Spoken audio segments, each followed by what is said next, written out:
Welcome to Shop Talk Live, episode number 230. This week, I am joined by editor, creative director Mike Pekovich, and associate editor Anissa Kopsalis.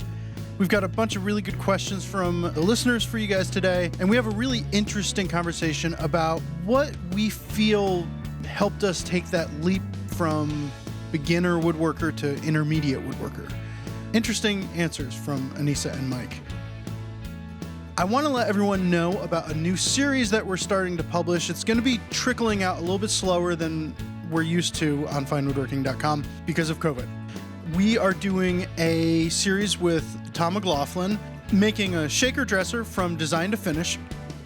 It's not going to be showing every single step of the process like we have in the past. Instead, we're going to be focusing in on individual elements along the process. And the rest of it will be covered in an article in Fine Woodworking magazine. It's a new thing for us. We're really excited about it. The first episode is out right now if you head to finewoodworking.com, or I'll post a link in the show notes below. Tom's great, and the project's great, and we're having a lot of fun with it. So, check it out. All right, on with the show after a word from our sponsors.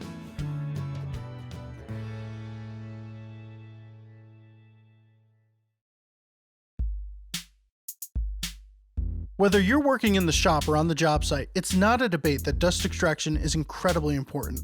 That's why Festool USA has continued to innovate ways to deliver top-tier dust extraction solutions, as best seen in Festool's new CT48 AC. This machine is designed to capture high volumes of dust and keep the job progressing, with its 12.7 gallon capacity, and continue operating at its peak efficiency with its automatic cleaning mechanism. The versatile CT48 AC syncs with Festool tools via Bluetooth for seamless operation, and is also OSHA Table 1 compliant for materials containing silica dust, and it is well suited for a diverse set of job site tasks, while limiting downtime for emptying filter bags due to its large capacity. Backed by the company's 3-year wear and tear warranty, the CT48 AC is built for the toughest demands. For information, visit festoolusa.com/fall2020. Not much going on this holiday season? Join Fine Woodworking Unlimited. With more than 40 years of content, we promise to sharpen your skills and keep you entertained through the holidays and beyond. We have a lot of questions from people named Kyle this episode, and I went back and I checked, and they are, well, one Kyle snuck 2 questions into his question. But then there's another Kyle. Believe it or not, we have 2 Kyles. Out of 20,000 people, there's 2 people named Kyle. So I wanted to start off with a little open conversation that is inspired by part of Kyle 1's question. And this is vague, but in your early years, what leveled you up from beginner to intermediate in confidence level and or ability? Talk about a vast question. What's the thing? And one reason why I wanted to cover this is a lot of woodworkers, we do surveys, we do all of that stuff. People identify themselves as a beginner woodworker or an intermediate woodworker. What is the intermediate woodworker? What was that turning point for you, Anissa? Oh, chuck it right onto me. I'm still a beginner. I don't know. That's not true. No, I do know. I do know that when I went out to the Krenov school, making like heaps and heaps of mistakes in front of people, and then while it was humiliating and like mortifying and really daunting, but then fixing those mistakes in front of all those people and making something really pretty at the end of it, that was pretty helpful in the whole process. But I definitely consider myself a beginner. When you went to, all right, so first off, universally, you're not a beginner, but it's okay that you feel that way, but nobody else does. Were you... Wait, Kyle, identifies me as Anissa Smooth Move Capsella. So I think Kyle agrees with me. That was coming up later. It's just nobody retells them better than you, Anissa. You bring it upon yourself. When you went out to the Krenow School, were Mhm. you an experienced woodworker or were you No, I was a beginner then too. okay? I mean, So I had some experience. Um, I had worked with a really great furniture maker, Eric Kyle, for a number of months. I had done a lot of like not fine, but home building stuff for probably a decade before that. I knew how to use all the machines. I had taken a class or two with Bob Van Dyke. mhm, So I wasn't a total beginner. okay. Well, so Well, the ability to fix your mistakes, maybe. That's I think that's it's huge, that's a actually. that's a stepping stone. Mhm. Um, confidence level, I would say, yeah, the ability to fix mistakes or accept mistakes too. Like to say, "Oh, that was dumb," and then just move on. Um, that was big for me because it used to be, "Oh, that was dumb. I'm horrible. I should sell all my machines and never do this again." Um, and now it's like I make the mistake and go, "Oh, you idiot," and that's it. And I try and fix it. But Mike, what do you remember of I that? threw that. Or did you just start I as a threw the Pekovich? question to Anissa because she went to like a woodworking program, college level woodworking program as well. And for me, I don't know if it was when I went from whatever beginner to intermediate, whatever the question was, but like a real groundbreaking thing for me was my first kind of basics class in a woodworking class in college, where the first assignment was to take like a rough piece of 2x4 and then with a joiner and planer and table saw mill it down to exactly 1 inch thick by whatever 3 inches wide by 12 inches long with square edges and ends and everything, and just going through that process because I'd done a lot of goofing around making stuff ever since like forever, but that notion of having that complete control over taking a kind of a rough piece of wood and bringing it down to exact dimension and seeing how it was like the step by step process. There was a logic to it. Um, that opened the door for me to like everything that came beyond that. So I think it was just that sort of that discovery of this sense of control and precision you can have over this sometimes stubbornly, natural product that we work with. Mhm. That makes a lot of sense. Yeah. I That think or when my first book got published. yeah, that does lend a certain amount of clout to your woodworking persona. Yeah. Um, I think comfort with the machines too, and has a lot to do with the confidence level. Like as soon now I know how all the machines work. I'm not nervous around them. That was definitely a stepping stone too, or a milestone. Um, Being and sharp. That in the hand tool world, yeah, knowing Yeah, sharp. right. And I remember for me, I remember what it was when it was where like I picked up a chisel that I hadn't sharpened in a month or whatever. And I picked it up and it was that sound. And I was Mm. like, you sharpened the crap out of this. That was great, you know? And knowing that I can get my hand tools sharp when I need them sharp.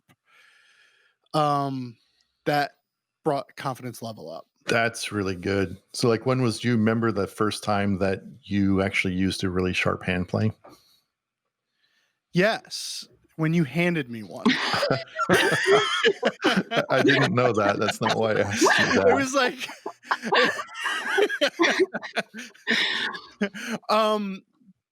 no, because there was, and I think when I started working here, I would have considered myself an intermediate. But I don't think I was. I think I'm a solid intermediate now.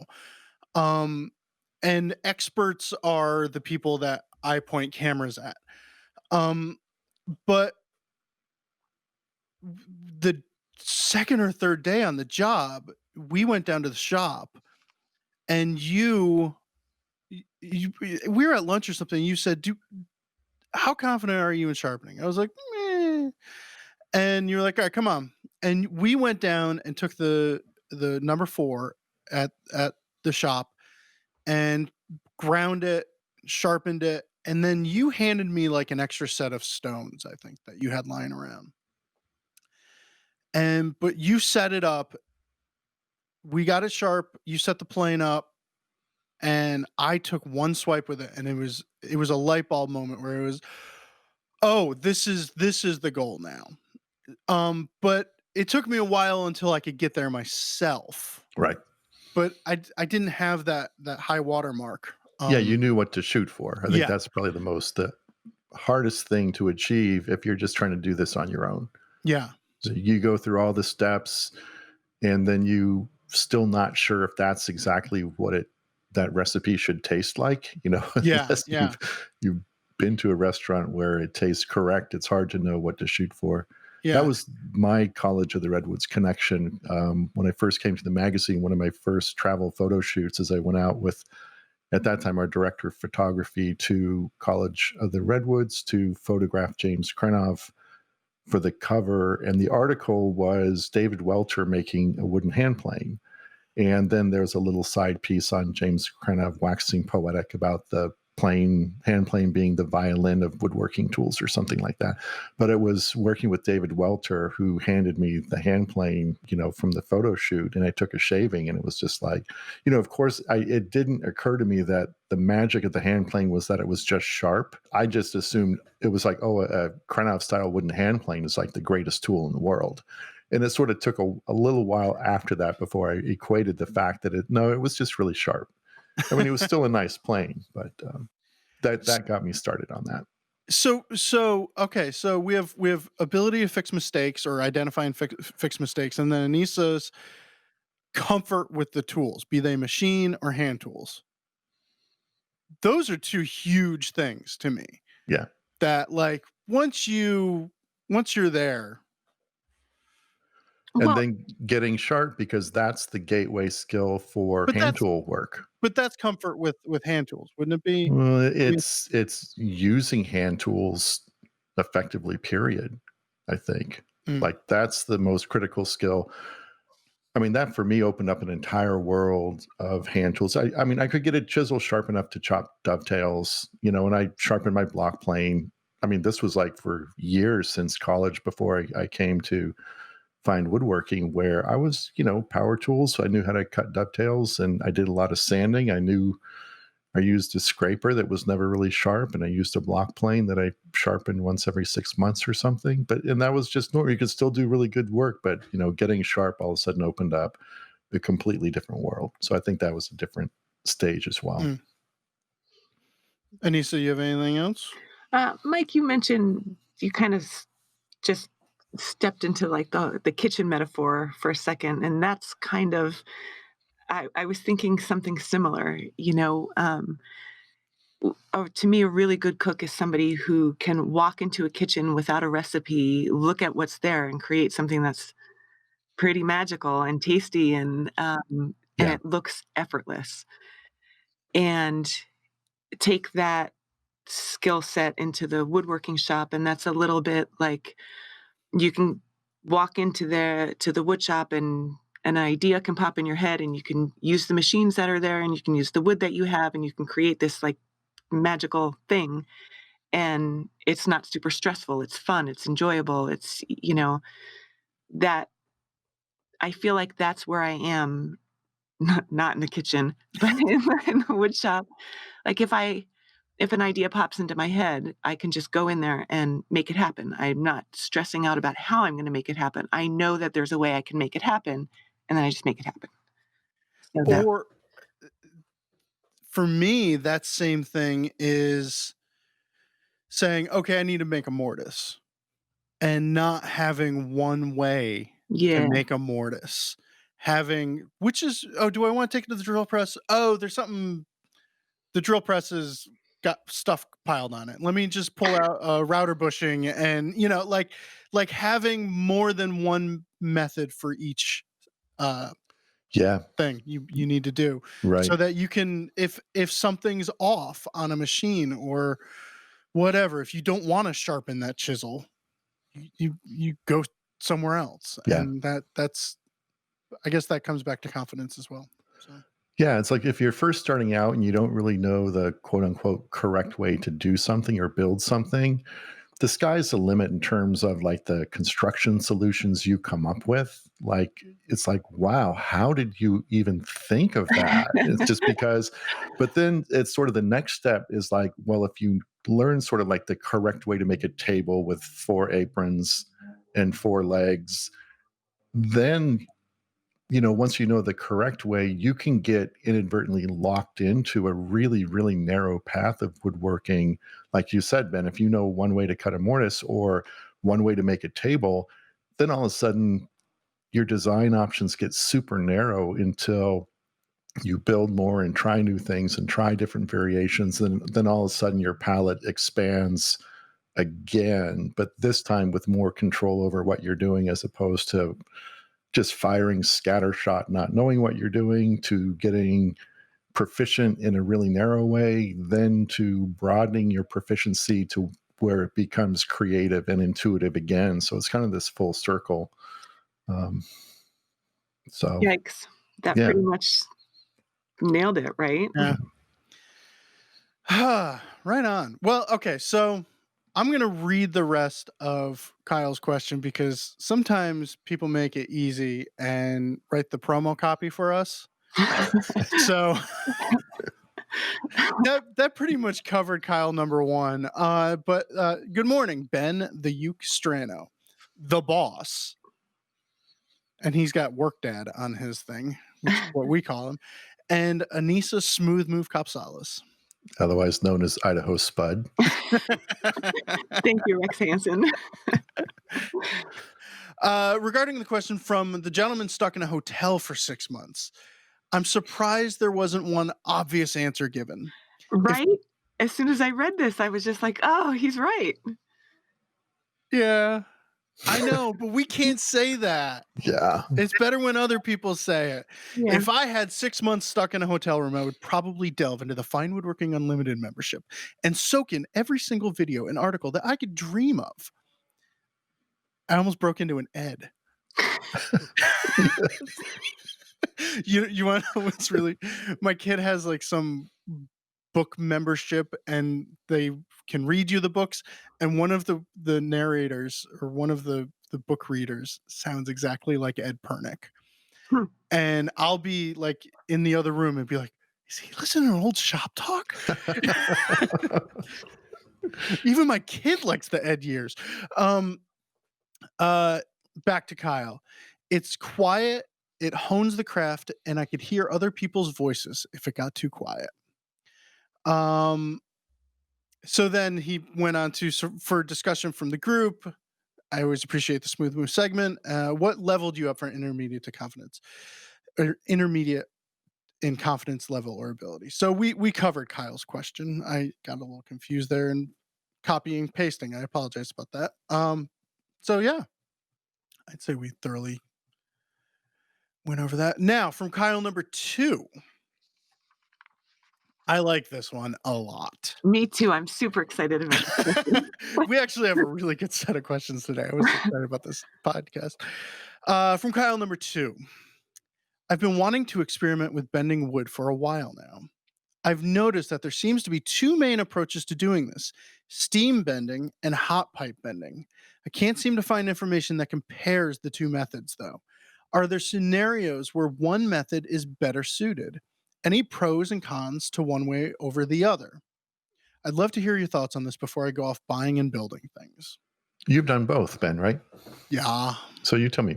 I mean, I have an idea, but I want to make sure I'm correct before I say, yeah, I knew that. So, I think hot pipe bending, you're only going to be able to do wood. I don't think I would do more than a quarter of an inch. And I meant to look this up beforehand. I'm going to go to finewoodworking.com and go into search and hot pipe bending. And I think Michael Fortune is going to say, um, the magic of hot pipe bending. I think Michael Fortune is going to say around a quarter of an inch. What do you think? 3/8 of an inch. Thickest piece that can be bent via hot pipe bending is 3/8 of an inch. So thin stuff. And where do you use it? Like on your ukulele sides? I use it on ukulele sides. I used to use it on ukulele liners. So hot pipe bending to me is more, it's really, really organic. It's like you are physically doing the bending. When you are done and the wood cools down in your hands, it's pretty much there. It's not What going to move after the fact. What's your setup? So like in terms of like how do I get this pipe hot, and like what kind of pipe am I using, and how am I using a hot Oh, pipe? you are setting me up because every time I mention this, people feel like, well, you should write a blog about that. And I know, and I just haven't had time. I have a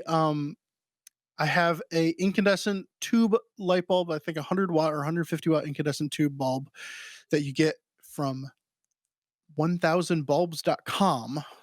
Seems to be the go-to place. In a piece of black pipe. So I have a black pipe flange mounted to a board. I have a 2-inch flange. Get it at the hardware store, and then a piece of 2-inch black pipe that goes in there. That goes around the light bulb.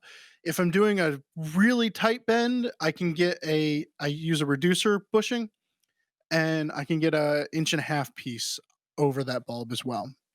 And I just stuff steel wool in the end to keep too much heat from coming out. But it'll get up to it'll get up to like 400 degrees in a few minutes. And you're just bending the wood around this thing. Are you wetting the wood first? Spray bottle wet. Yeah. Oh, really? Okay. Yeah. So that just helps, the steam helps deliver the heat more efficiently and helps you from burning the wood. If you're doing highly figured wood, they recommend not spraying it down. I think it might soften the figure too much. But that's with really thin like instrument sides. So for most woodworkers, you might not see that much of a difference between wetting it down and not wetting it down. But I keep just a little spray bottle. So I have steam bent thinner stuff around 1/8 of an inch. Now also on that hot pipe bender, I have been experimenting with, I have a thermocouple plugged into it and like a little thermostat, little doodad, just because I'm a tinkerer guy, and so I can actually dial in the temperature I want, and it will cycle the bulb on and off, which is awesome. The most people will just use a propane torch into the back of a piece of pipe in a vise. You want to use black pipe, not galvanized pipe. Galvanized pipe, which is more common in the hardware store, galvanized pipe will off gas. The galvanization will off gas around 400 degrees, and you can't possibly get up there. So be careful with that. And that'll just straight up kill you. So hot pipe bending lecture via Ben the Uke Strana. You should do a blog on that, Ben. I know. Really? I need to dial in. Like, I don't like putting things out there for public consumption until I feel like they're as dialed in as I can make it. Yeah, So, I can see that. So Steve Latta did an article on organic inlay a little while ago, and he did a small version of hot pipe bending where He just had like a plug-in, maybe a little Like a soldering iron or yeah, a something. little soldering iron. And so he was taking his inlay around that and pre-bending it before he would put it in the grooves that he routed. It's really smart, simple, good little method of. Kevin Rodell did some hot pipe bending For his bed inlay? in the bed inlay too, Okay. didn't? Possibly. Or were we going to do the three people who are on that shoot are here. Right. Were we going to do that and we decided to simplify and just have him do Didn't he glue up really thin laminations? He did laminated. Yeah, that's right. Which is one of the things that this Kyle didn't mention for bending. He didn't mention bent laminations as one of his options, unless I missed it. No. Maybe he does not want to bend laminate. I don't know. Oh. But they're I don't know. I guess we should talk about the Brian Boggs thing. Yeah, right? Brian Boggs, he wrote a trio of articles on curves for us. So he did sawn curves, bent lamination, and then steam bent curves. So that's the whole book right there. Yeah. And wait, the one of those articles is coming out right now, right? Like in 287, I think. Oh yeah. So the steam bending is the most recent. So if that's not out, it's out any minute. December 16th, 2 weeks. Oh, okay. So that's a really cool article. I got to do one of the rounds on that, and I was just blown away by that article. It was really cool. Yeah. If we're gonna compare steam bending and hot pipe bending, to me, steam bending is more organic and immediate. If your wood's a thickness that you can, or I'm sorry, hot pipe bending is more organic and immediate. I have a piece of wood, I want to bend it, boom, I can bend it, I'm done. Hot pipe bending or steam bending, got to get the steamer going. That takes an hour. Yeah, I just bought a steamer. I did not my first foray into steam bending, but probably the first time in 20 years that I've done that.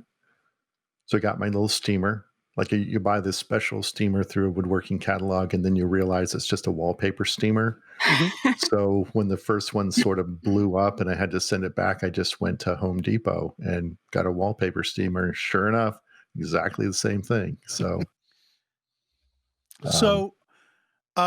you recently steamed the legs or the feet of a. I did a little case on stand where the legs had a very slight curve to them, which I steam bend those and used just a really basic bending form. I kind of stole the form that Elia Bazari used in his little table article with it looks sort of like a Windsor chair table, if that makes sense. Mm-hmm. It does somehow, yes. Yeah. And then I had curved kind of arch stretchers, which were a little bit tighter curve. And there I made just MDF bending forms that I could clamp the piece to. And the biggest sort of rude awakening, and I had to, because we've done a million articles. So if I don't like the way, if someone says you have to use air dried wood, I'll look for an article that says no, you can use kiln dried wood. And so, but then there was this one where everyone said, okay, leave it in the form to dry for a week. It's like, what? No. Someone else is not going to say week. Sure enough, everybody said, no, let it dry for a week. So I let it dry for 3 or 4 days. Called it good. Caveat? Yes. If you have a kiln, stick it in the kiln. So I made my kiln big enough that I could put the whole form in. And there's a thing that I do with ukulele liners where I actually steam them. I hot pipe bend them and I glue them up. I do a bent lamination. But if you steam bend something and your form and everything can fit in your kiln, oh my goodness. After a couple hours at like 140 degrees or the night at 140 degrees, You pull that thing out and there is no movement, there is nothing. Hmm. And I know that David Duyard, um, he has an area in his shop, like behind a stairway or something, that he'll stick a space heater and put his bending forms, or his drying forms, I should say. I think he bends and then puts them in a drying form or whatever. Yeah. But he puts them back there behind the stairway with the space heater on, and it does the same thing. It really locks it in. So, Oh, cool. and Good to know. you can do it in a day then. Okay. Yeah. Right on. That we need to write that as an article so I can just look at that and justify my not waiting for a whole week next time. Get on it, David. So, and I mean, we're doing really well with promotion right now. So we had Kyle One's awesome read, and we just like talked up about like 7 articles Wait, in a 15-minute time span, but there's more. there's more. So I have a couple oldies to throw in there, but I also have some more recent stuff.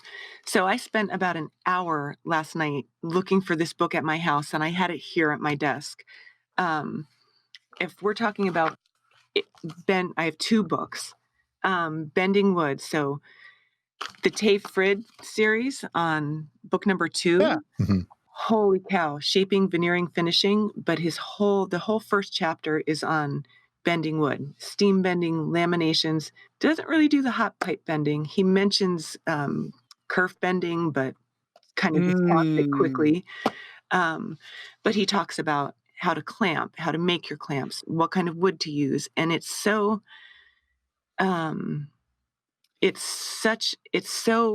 simply written, and the language is just, you could tell he was a teacher. It's just straight to the point. It's not confusing in any way. But so that's not the one that I was looking for. But this is that whole series is amazing. I don't know if this is available. That one's still available, right? Mhm. I don't know if this one, Fine Woodworking on Bending Wood, is available. So But that's probably just a tear sheet book this one, yeah. So we probably have all of these articles in the in our unlimited archive. membership. Yeah. Right. Yeah. But so many things on kerfing and hot pipe bending and bent laminations. This is just, if you want to start bending wood, this is a go-to. I'm sure you can get a hold of it somewhere if it's out of print for us, which I'm sure it is.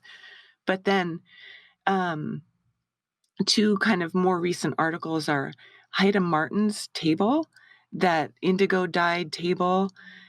That's all bent laminations, and really cool the way she's clamping, the way she's figuring out the dimensions as you go narrower in the circle.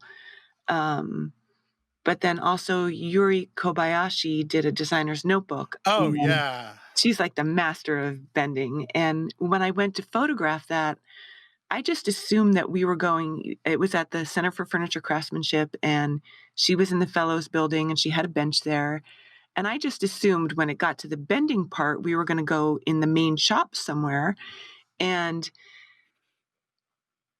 we didn't. She just said, no, I can do it right here. And I said, you're going to do all the bending for that here? And she said, yeah.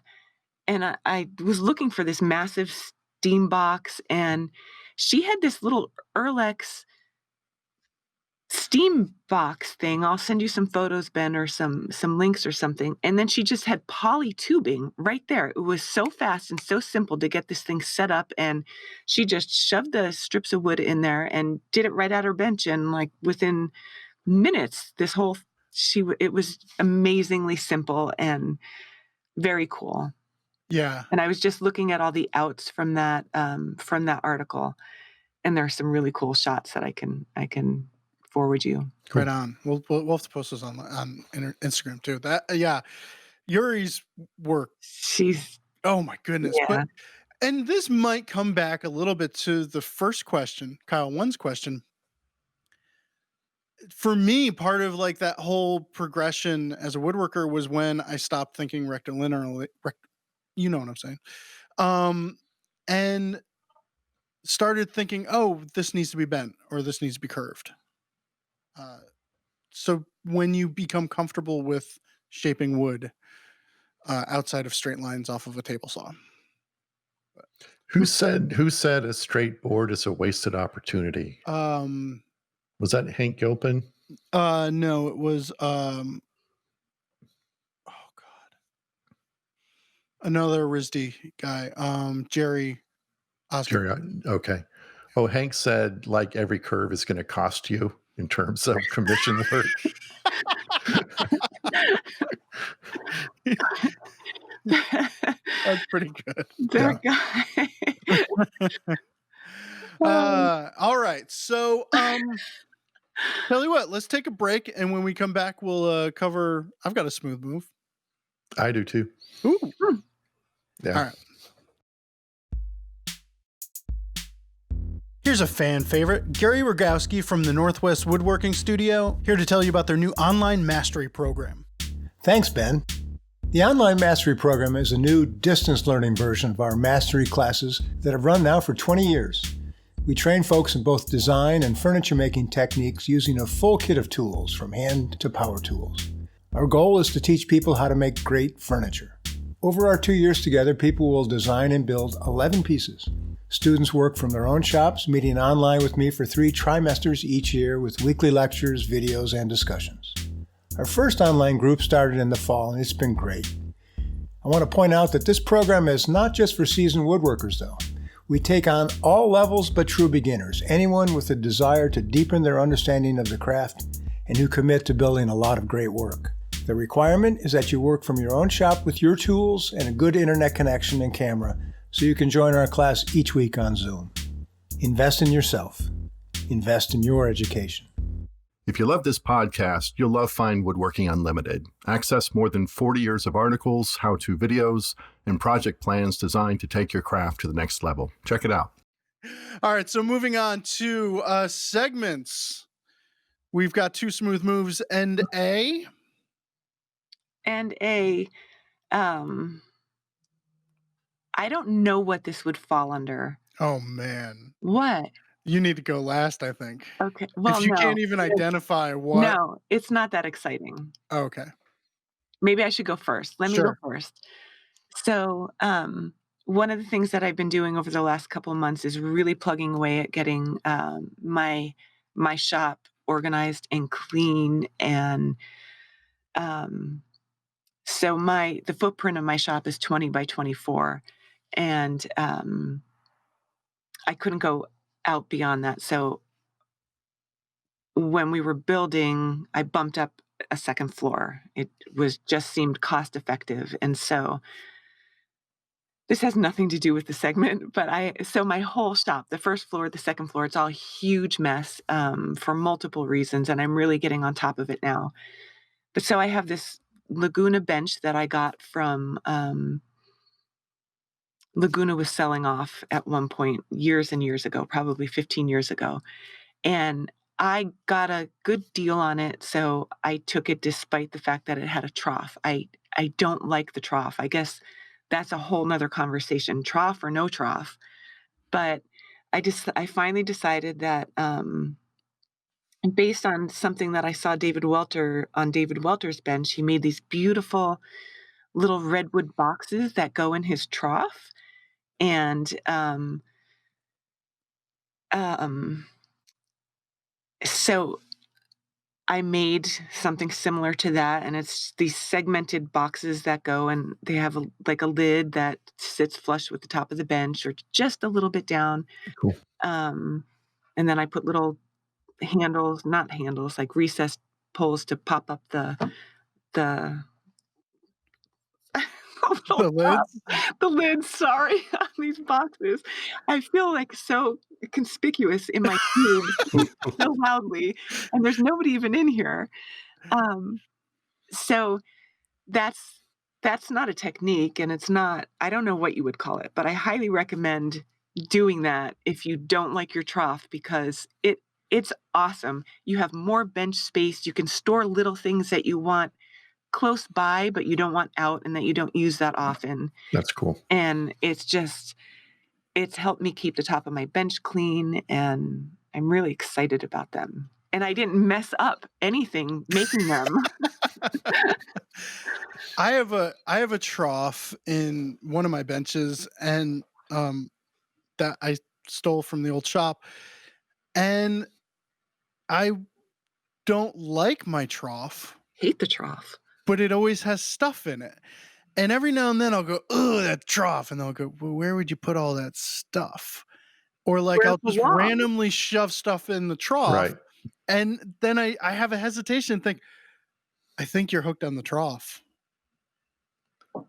Like I think I need that trough. You I don't don't need like it. it, but I need it. You don't need it.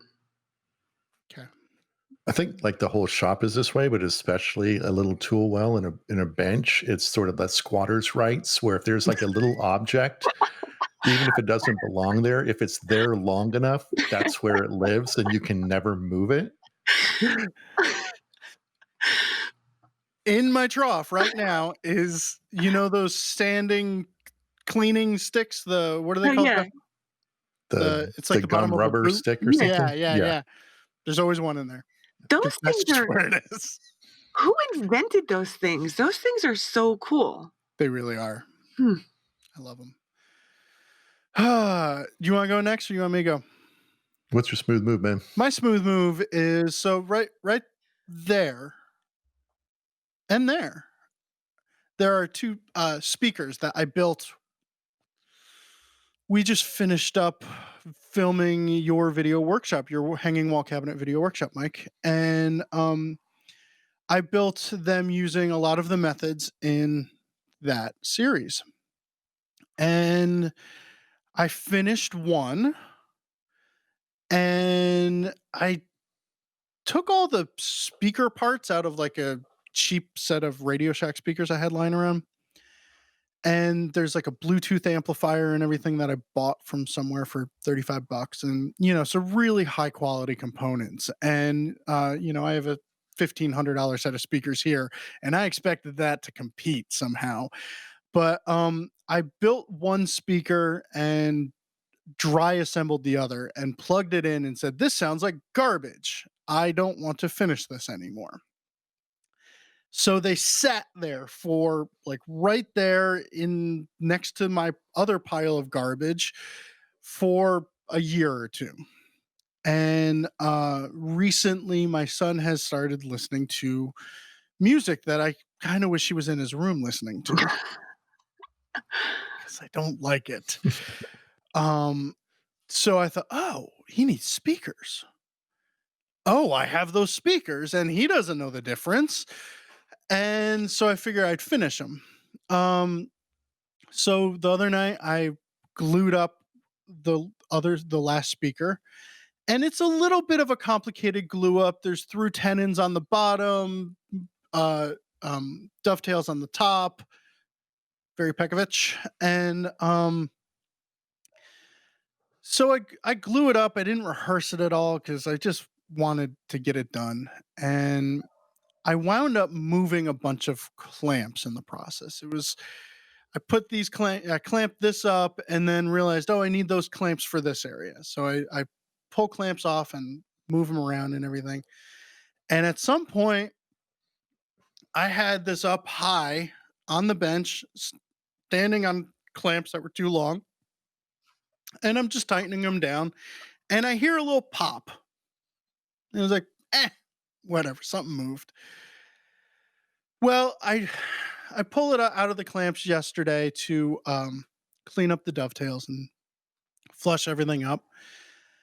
And where I had one of the clamps just totally applied pressure to one end, and I just totally tweaked a whole board or an edge of a board. It broke off. And the only problem is it was a speaker, so there's a groove with the back that is sealed in there.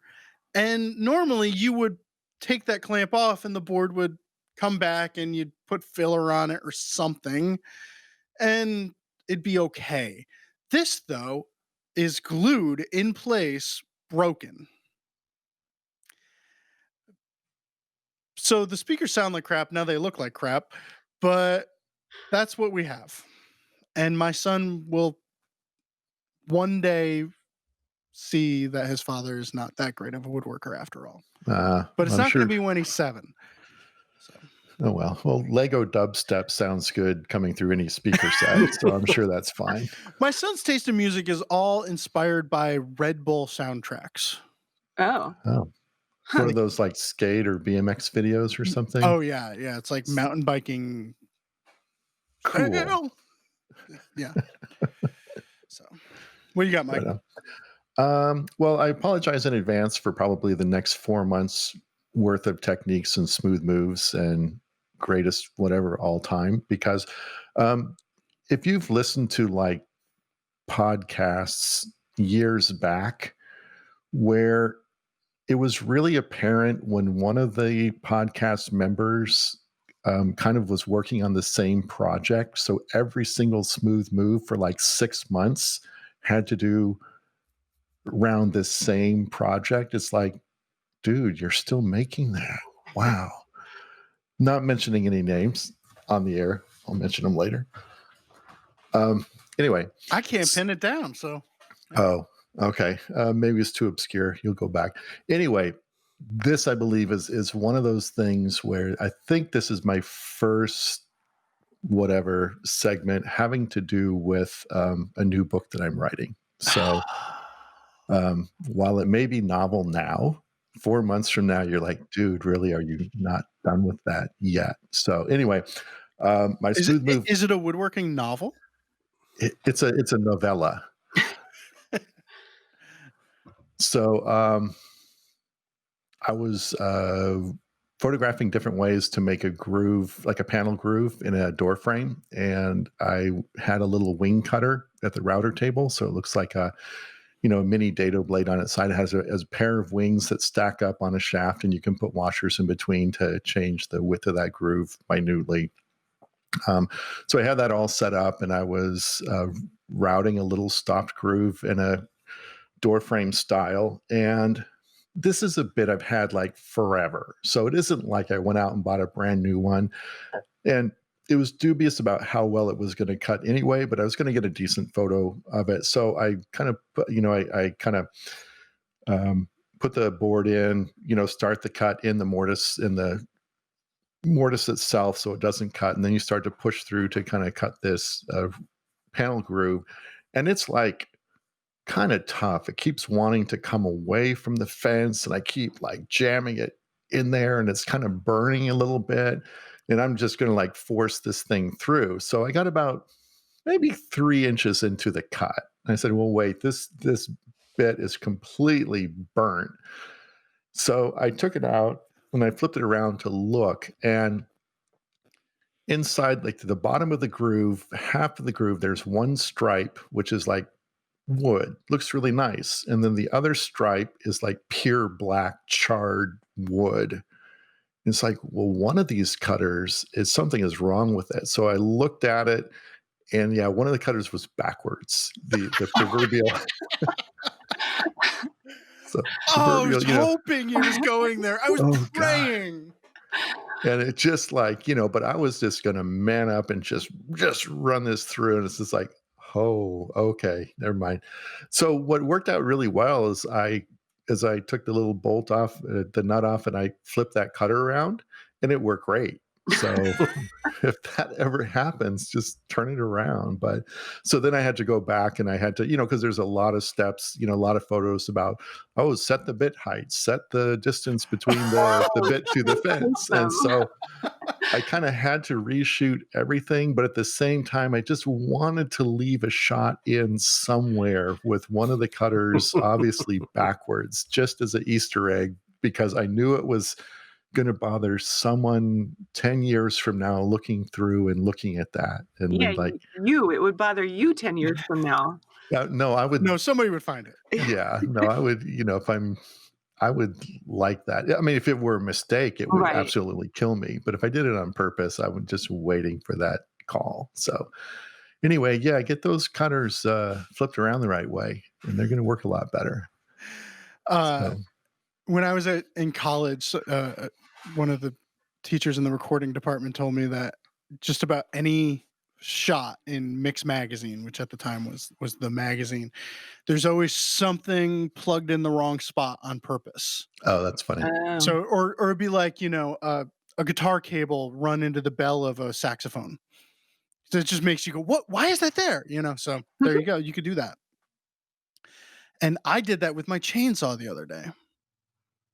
I got a chainsaw blade, or I got all my blades sharpened because I'm processing a bunch of black locust, which kills blades. And after a while, you sharpen them and you just lose the geometry. So you got to bring them in and get them sharpened. And I put new blade or sharpened blade on. I'm sitting there going, it's not doing anything. And it took me about 10 minutes before I realized I had the blade in backwards.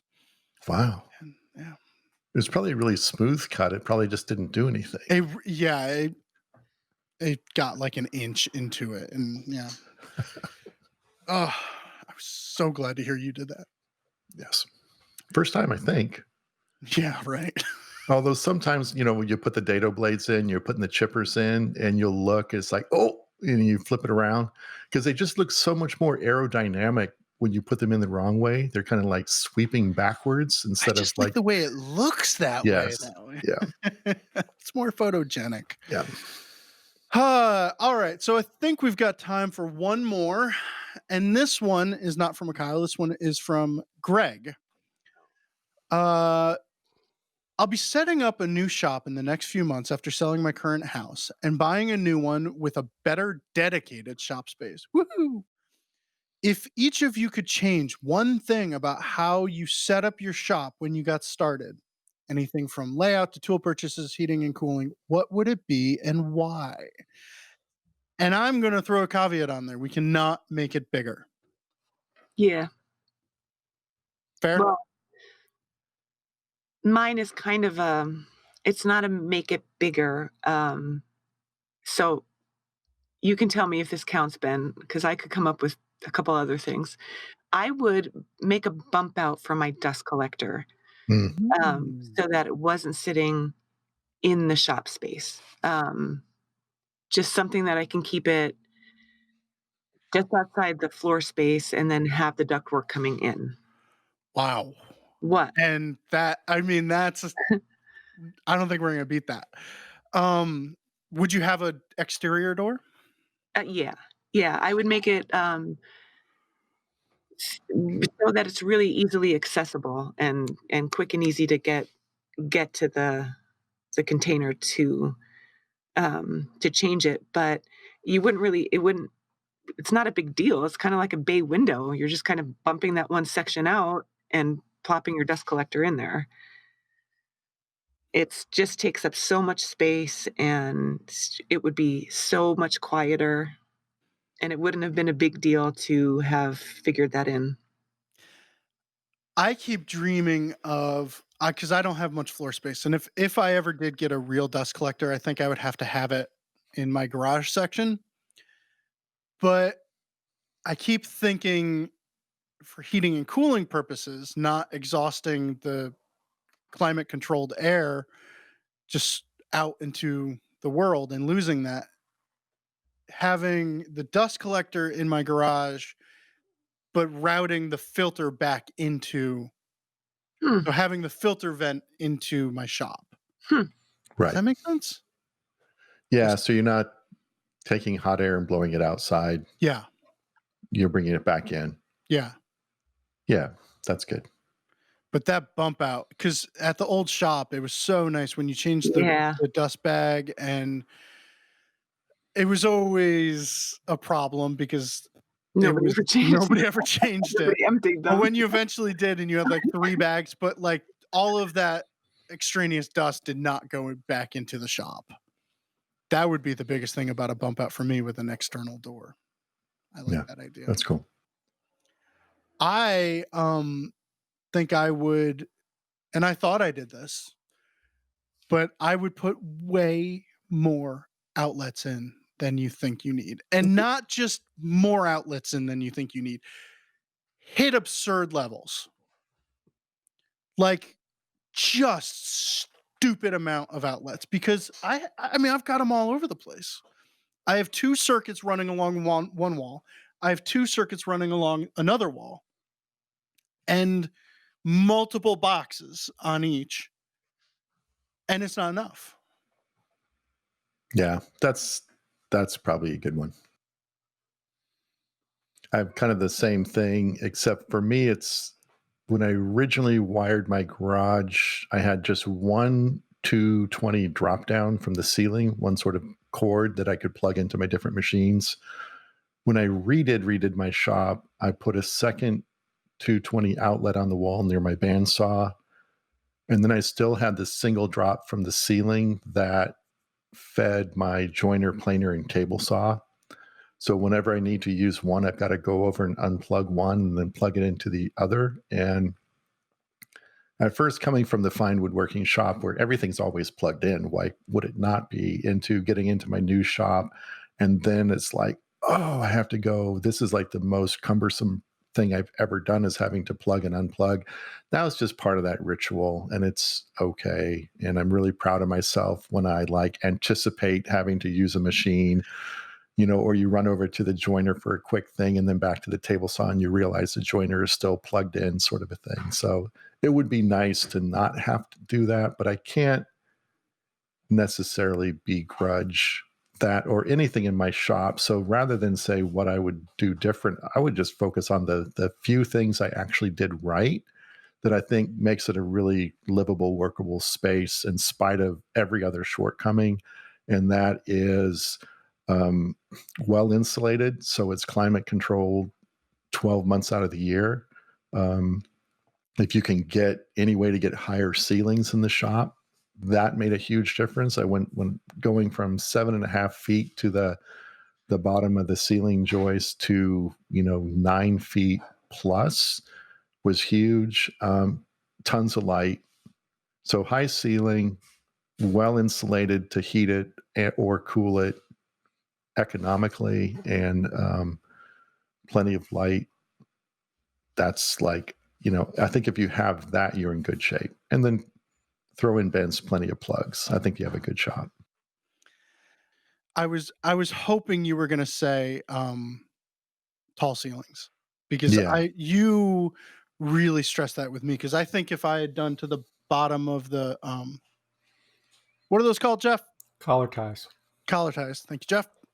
God, I wish I could always do that. Yeah, I know. If I would be at about 7.5 feet, and you were like, no, don't do it. Just, I was like, I'd have to vault the ceiling and go around, and you're like, do it. And there were months when at work, you were cool. And at night when I was working on that ceiling, I hated you. Because it's drywall and then drywall around the collar ties. And then, it was just like, bitch. But yeah, such a difference. So what are you like? What's your ceiling max now? Well, in the center, it's probably 10 feet. Wow. Okay. But my whole shop has It's a pretty flat roof. Yeah.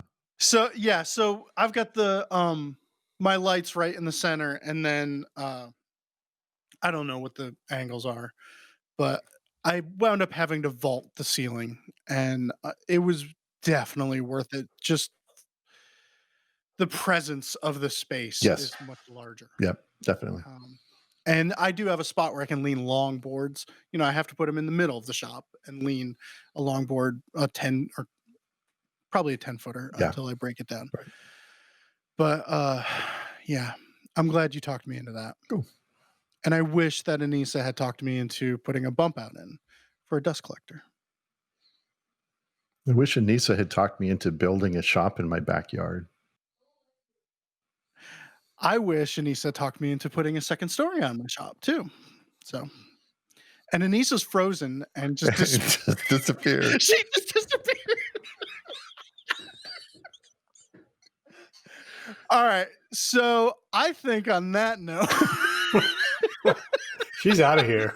For the video audience, not an edit, right, Jeff? No. All right.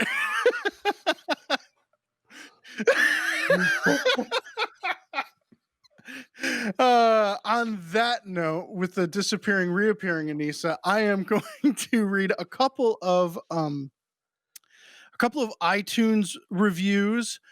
The website I copy and paste iTunes reviews from changed their format. You can't copy and paste in iTunes. It's really annoying. So I'll just read them straight off iTunes.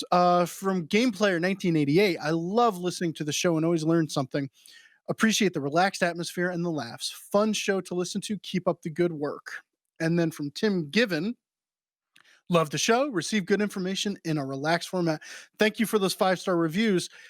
They really do help. Like 5-star reviews do help the show.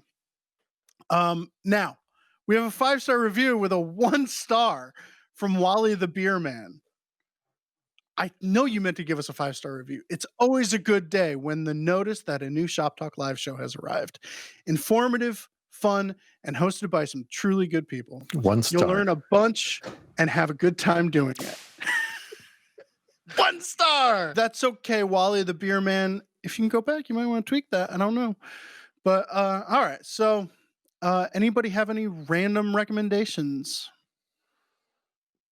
No? I have a random recommendation. I will try and post a link to the time of year when I reopen my Spotify account because I have a Christmas playlist that I have been setting up for years now, and I tweak it as I go every single year. And I've got some tweaks to do before I post it for the public, but I have probably the best Christmas playlist in the history of Christmas playlists. Very It's cool. about 15 hours long. So anybody else? Nah. All right. So that's all for this episode of Shop Talk Live. If you have any questions you'd like us to answer on the show, send them into shoptalk@taunton.com. If you're watching on YouTube, please click that thumbs up button. We'll be back in 2 weeks with another episode. Thank you for listening. Fine Woodworking is bringing our best instructors right to your home with our shop class webinars. With these virtual workshops, you can watch, listen, ask questions, and enjoy the chats and connections with other woodworkers and our experts. To find out more, go to finewoodworking.com/shopclass. Wait, you all froze.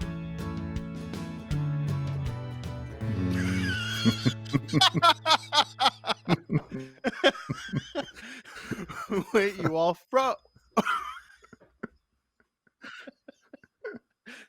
That is so 2020.